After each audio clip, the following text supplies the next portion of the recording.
Hey there everybody, nice to see you again. Thanks for coming out today. So pretty typical conditions for middle of August in Northeast Oregon. We've got high hazy clouds, but there's also like a weird color tint to the light, and that's because of the smoke from forest fires. Not really sure where they're at, probably Central Oregon. That's where we usually get all our smoke from. Sometimes we have fires right around us.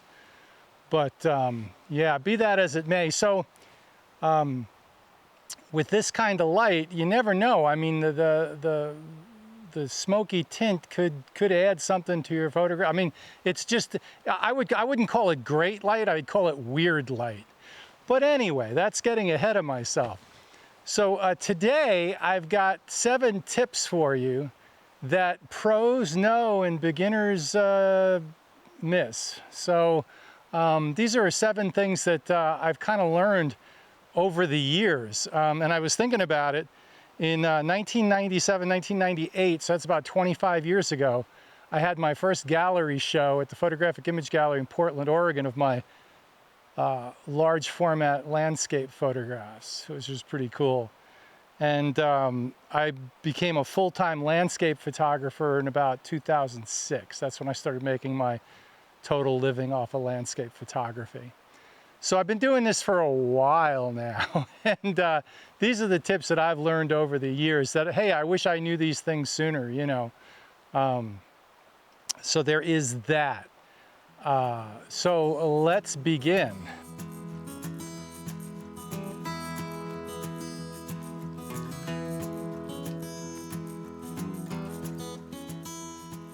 So the first tip that I would like to talk about is, seek the emotion in your photography.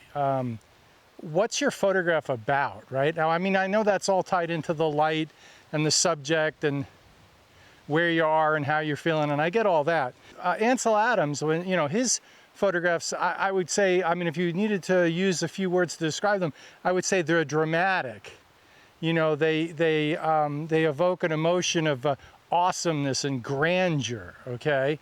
Michael Kenna, for example, would be contemplative and meditative, lonely, right? Dramatic in a way, I mean, you know, but it's the other side of the coin to Ansel Adams, right? Galen Rowell, right? There would be a spirit of adventure in his photography. Always, and this, I mentioned this thing first, although these are in no particular order, because emotion is like something that's overriding all your photography, right? It's kind of the cohesive whole. Now, different photographs are going to have varying degrees of different emotions, but in the back of your mind, the emotion is something to think about in your photography in the back of your mind. So this light's pretty harsh, but like I said, it's filtered with that. It's got a slight hint of smokiness to it. It's not really bad today, but it's definitely there.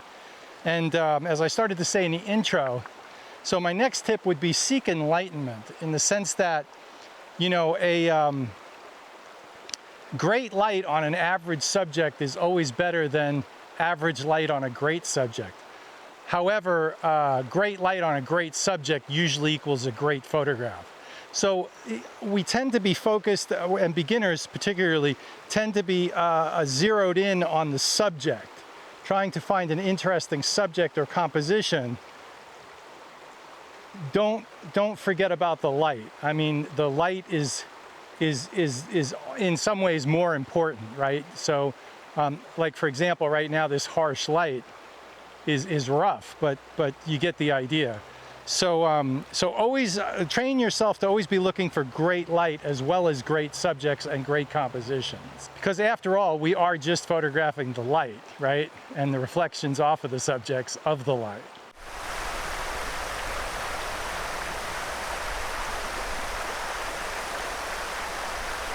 So the next thing that I would like to tell you about is pre-visualization. Now, obviously I stole that from Ansel Adams, but it's definitely something I do.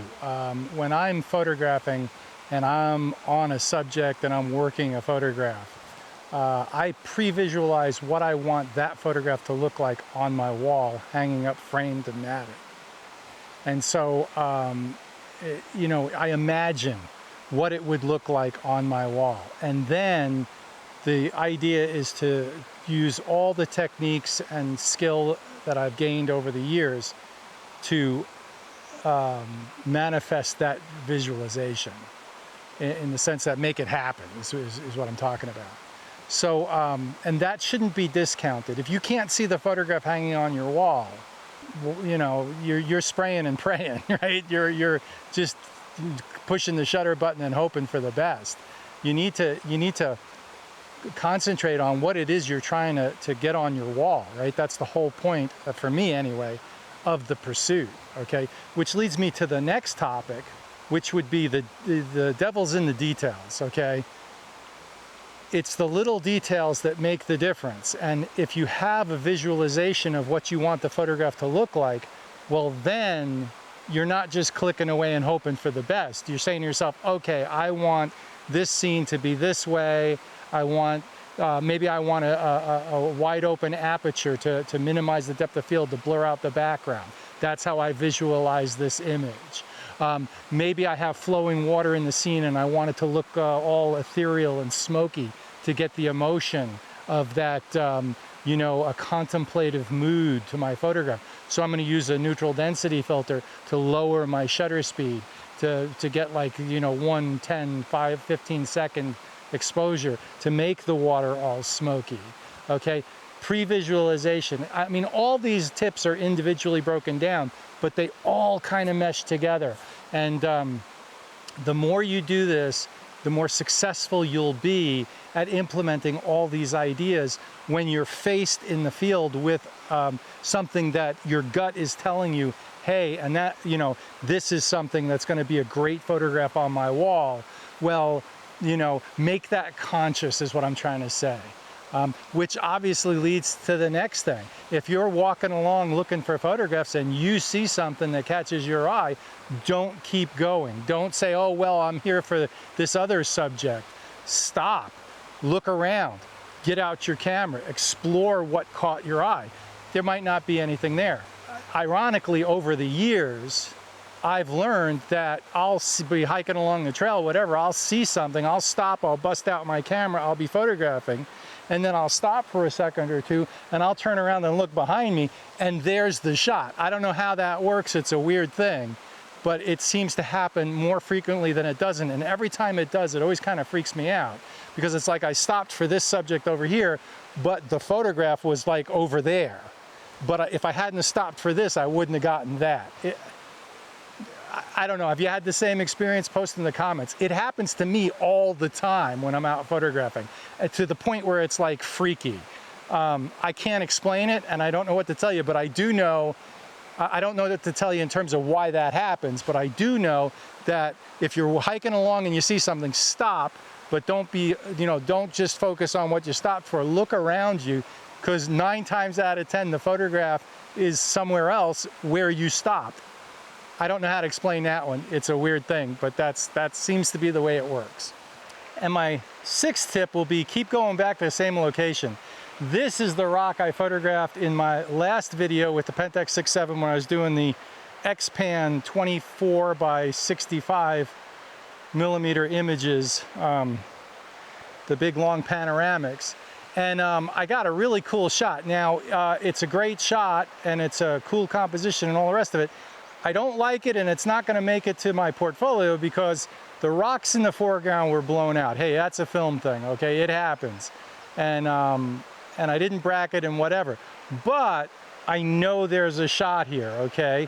And so I'm back with the X-T5. I'm going to play a little bit, see what I can come up with. The light's not the same, so I'm not going to get the same shot, and I don't expect, because of the light, it's too early in the day. Actually, it needs to be, the sun needs to be more that way, that would be west. But I'm going to play with compositions and just play with some stuff here because I know there's a shot here, and I'm here making this video, so I might as well experiment a little bit for when the light is right. Okay, but keep coming back. Michael Kenna said in an interview that he has like 20 or 30 trees all around the world that he's gone back to some of them 20 and 30 times to photograph them in different light, different conditions, different seasons, okay?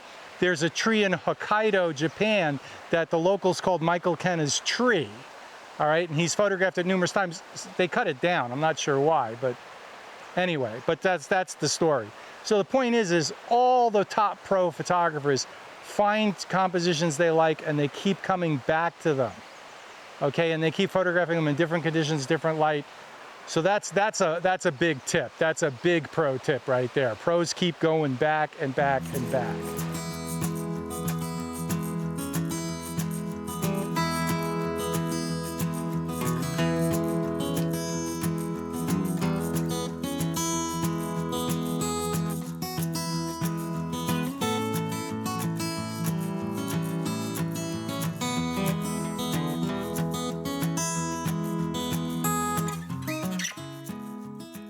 And that's really tied into the 7th tip. You know, have the patience to not rush things, right? Take your time. That's the 7th tip. Take your time, right? Make sure you have the time. I mean, obviously, sometimes you don't. When the sun's going down and the shot's there and you're running around like a blue-ass fly trying to get your shot, I get that. But it's not always like that. That rock ain't going nowhere, you know? And actually, if I had the time today, and I was here specifically to re-get this shot, if I were on vacation, right, and I had driven, you know, 800 miles to get here, and I knew there was a shot here, I'd hang out for the next 2 or 3 hours to get the shot. But because it's only 10, 15 miles from where I live, right, I'm not so concerned, I'll be back. But take your time. Take your time to think about, you know, to all the things that I've talked about in this video while you're photographing. Pre-visualization, attention to detail, stopping to take your time when something catches your eye.